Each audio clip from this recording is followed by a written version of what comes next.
I'd say that the Taisho Democracy is, or the definition kind of is the increased liberalism in Japan, and the encouragement or the enforcement of a democratic government in Japan. And it's funny because looking at it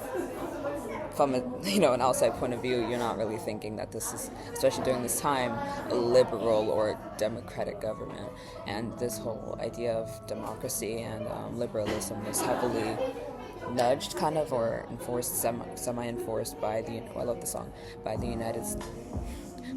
States.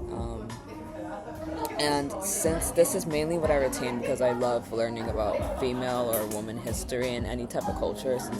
so I basically retained most of the stuff from,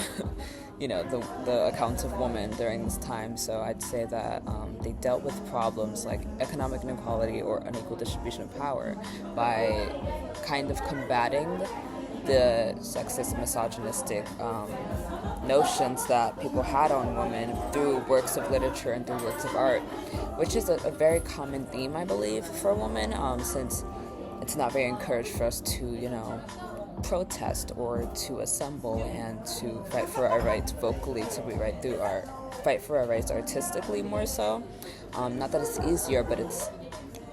definitely a little bit safer, especially if we could use a pseudonym, because a lot of women did that back in the day. They would write these feminist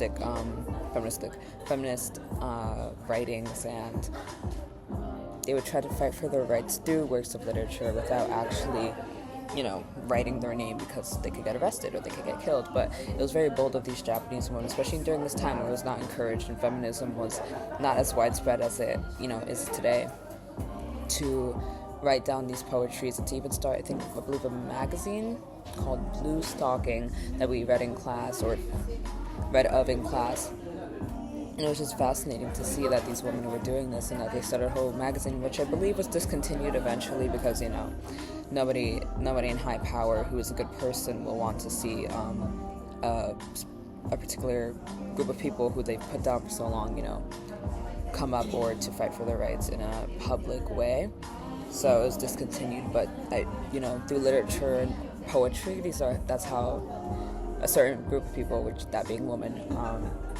combated this inequality and unequal distribution, because a lot of men were given more rights during this time, I believe, but the women not so much, so they still had to keep fighting. If you keep fighting, and they were given an inch, and then, they still kind of stayed very below, so they just kept fighting,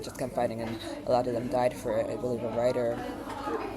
and her nephew and husband died, which was very unfortunate to hear about. It's 3 minutes